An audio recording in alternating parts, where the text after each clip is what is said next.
Hello, my name is Rhonda Kitchens, and I'm going to go over Art 2-116, some suggested paths for doing some research.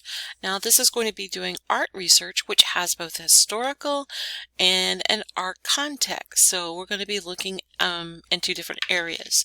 So what I've pulled together for you is Artstor, Arts Research Library, eBook, EBSCO collection, ancient medieval history, but we have several different types of history databases, Google Advanced Search, and Google Scholar.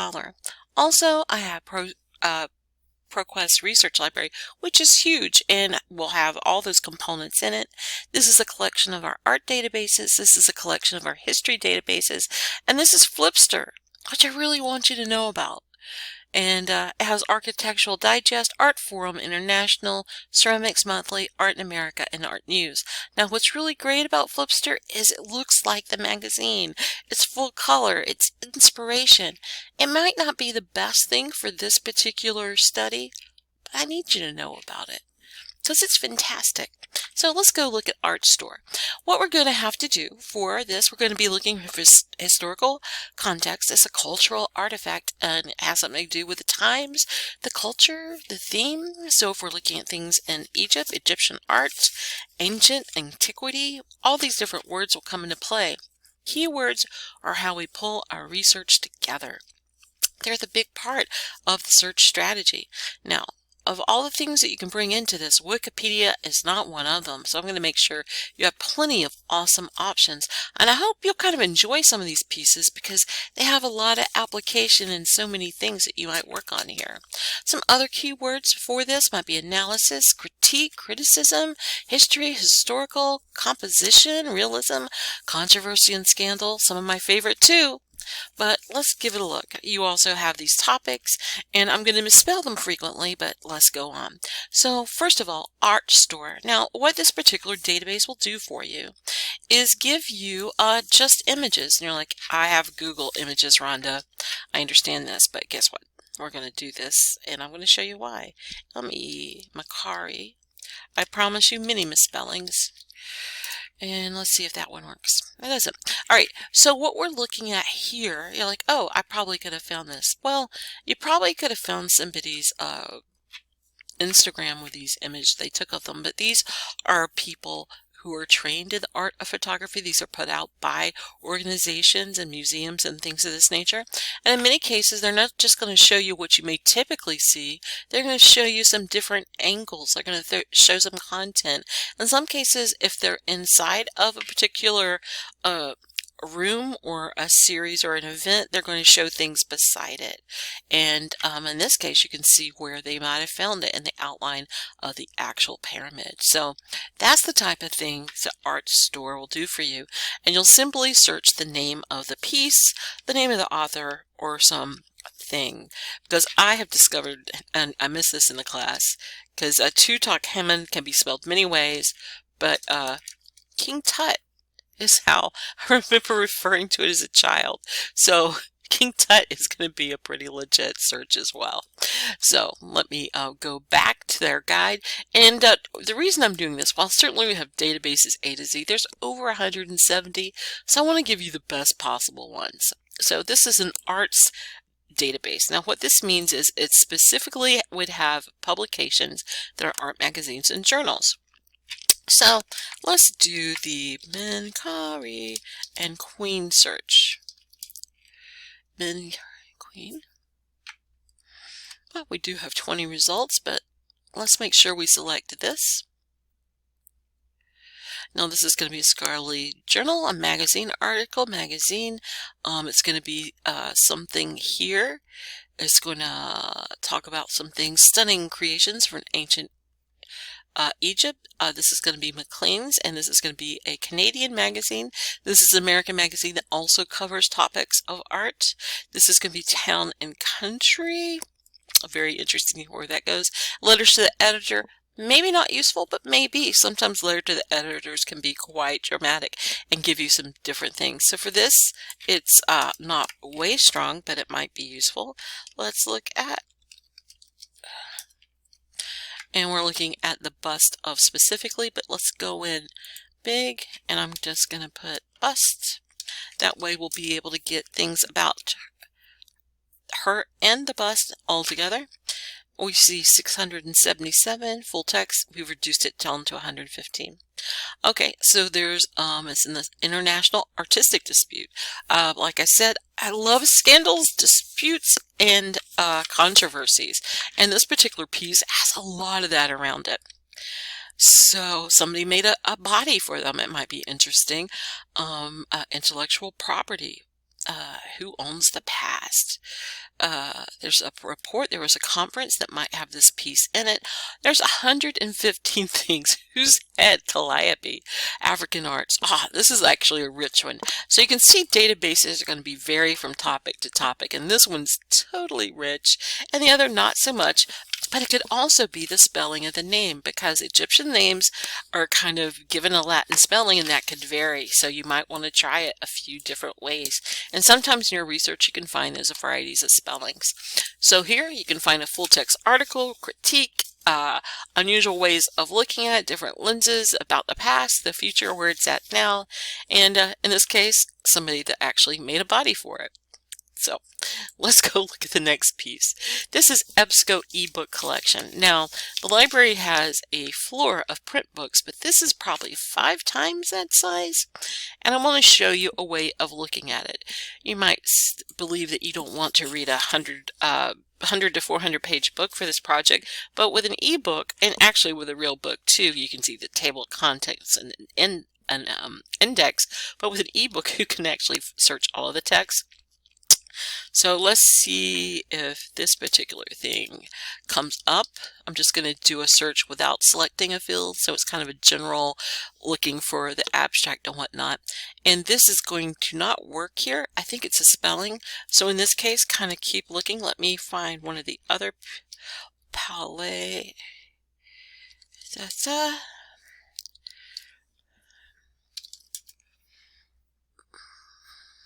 think it's how I'm spelling it. P-A-L-L-E-T-T. I'm going to go to full text.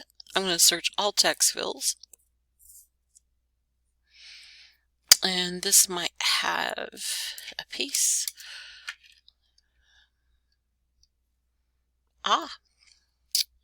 So we'll see this showing up in these different books, but is it going to be useful for us? Let's go into this.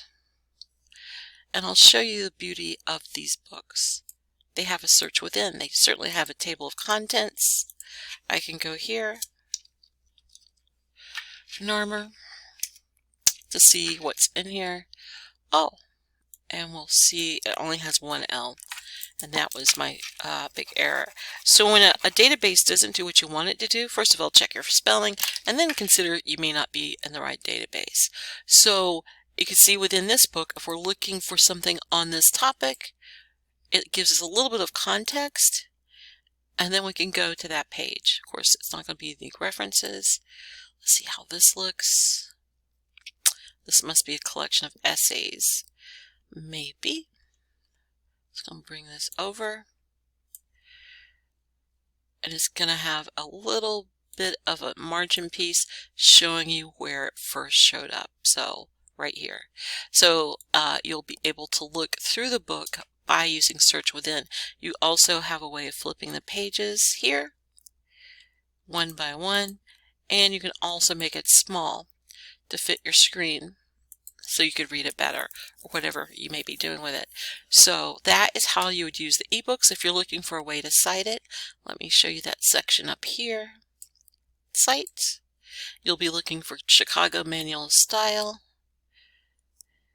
right here, and you will copy and correct it. I advise you go to the Reading Center, and they have a Chicago Manual of Style cheat sheet that's available, and it's also on their page, and hopefully I'll show you that before I leave. Okay, so you're working for this art piece, but it's also history, and you kind of need the context of these people living or otherwise. So let's try the here. One of the most important discoveries, and you'll see several pieces. Now, this isn't going to be bringing us up images always, but it does have an image section. Sometimes they'll have a timeline, a chronology, primary sources, and these are articles, but they're more like dictionary, encyclopedia articles, so they're going to give you some very basic things around it that are facts that you should be able to use for this piece. So all you do is type in the name of the object you're looking for. I think I'm going to keep using, see, King Tut. This is another spelling of it. You might want to use that, but I found that this may prefer King Tut better. And it'll have some different pieces about the time, the architecture, and decorating systems. Now, when you're looking at the history, you're looking at where did this art come from? What was going on at the same time? So if you see something about mortuary architecture and decorative systems, that's totally in line with what you'd probably need to know about for a number of these different places. It also talks about military warfare, the rise of the empire, and it also describes what a pharaoh is. So it would give you all sorts of very basic facts to work around your piece. So it's information rich in that way. Now to use, I'm going to show you now Google Advanced Search and Google Scholar, because I know that you guys really love these two things, but I want you to know how to work them better. I have these as links and databases A to Z alphabetically.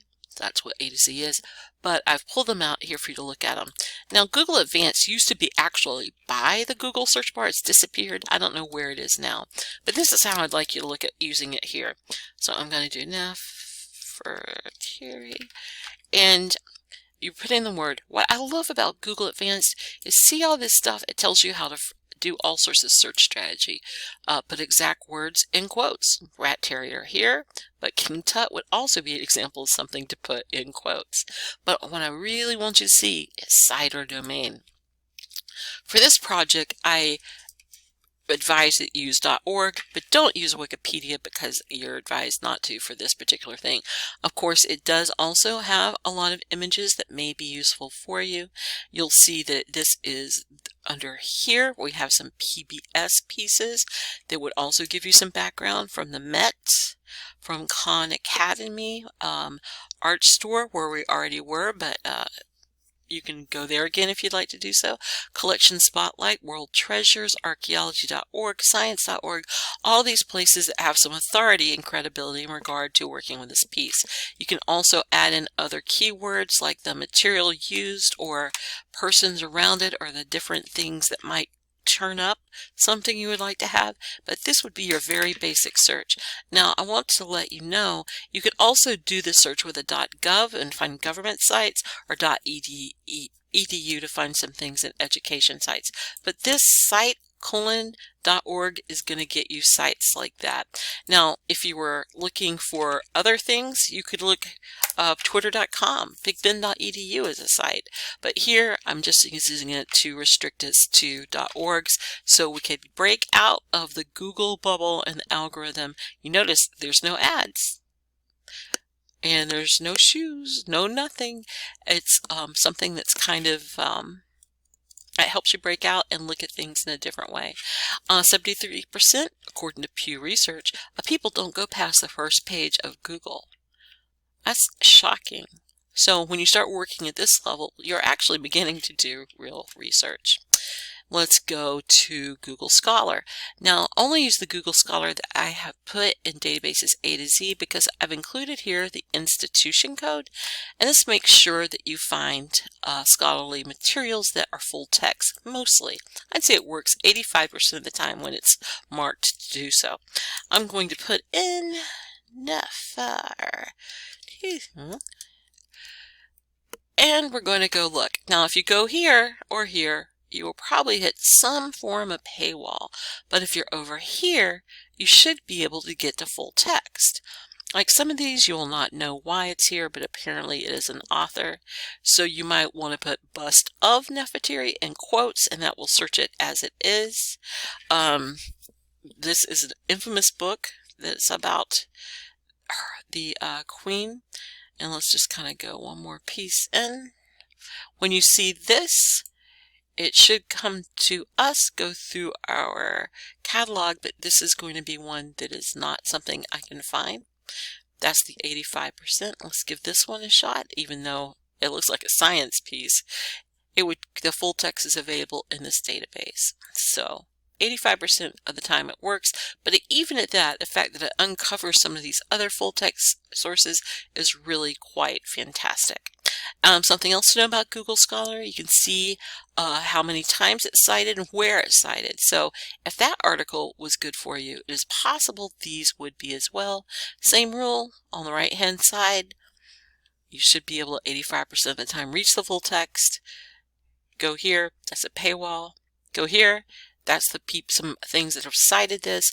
And speaking of cite, this has a citation suggestion here, Chicago. I hope that kind of makes sense for you. I think this is one of the most wonderful ways to search. Essentially, this is anchored over a number of our databases so that it finds scholarly articles. And those are always great. In some cases, you'll see that your writing at least requires one or two of them. So just be aware that this is a good place to look for that. And if you have any questions, you can always ask your librarian. Now, I totally skipped over the library catalog, and that's how we find some of the print books. I'm going to go here and put in King Tut. We'll assume that you're here at the library and you want something in print.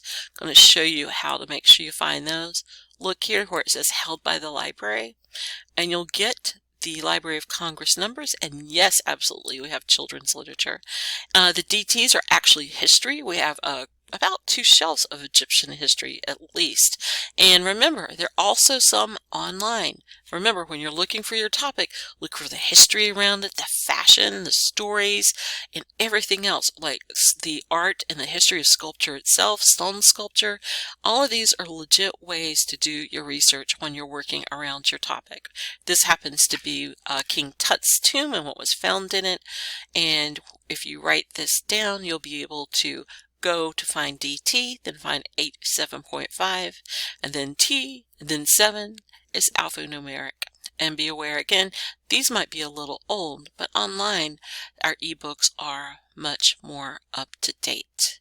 So that's how you would use the library catalog. And if you wanted to use it so that it could search other things, just know it doesn't search everything, but it will find you some articles. Like this is going to be an article in, I'm sorry, that's going to be a children's book. Let me look down here. This is going to be an article in Science Magazine. So if you go here, available online, it'll tell you it's in one of these. I always pick Research Library if that's available, and it'll take you to that full text article. So you have probably more tools than you really want to have for this project. Let me go down here. And as a way out, I just want to make sure you know what Flipster is. Now, Flipster, you could actually download the app and go to Big Bend Community College, and so you could use it on your phone, iPad, or other places. I happen to have this set up so it opens right now to Art and Design, and we have Architectural Digest, Art Forum International, Ceramics Monthly, Art in America, and Art News. Now, how could you use this for this project? Suppose you went in and saw some reviews of works and different shows, and it might give you some different lenses to look at the work you're working on as well. How you use these is you go in and you will find the title. You can also look at different issues. All issues are here. You'll see them by date. You'll click on one. And this is the beauty. It's just stunning. And you'll be able to look at full color magazines from your device. And you can make them bigger, smaller, all sorts of things. These are great for research, inspo, and other things. I hope you found this exciting. If you have any questions at all, always ask your librarian. I know this was a lot, but each one of you are working on a different topic, and you're going to be working on different things during the quarter. And I just wanted to make sure I gave you a great base to do the best work and find the most fun research, because research is a joy. Have a great day.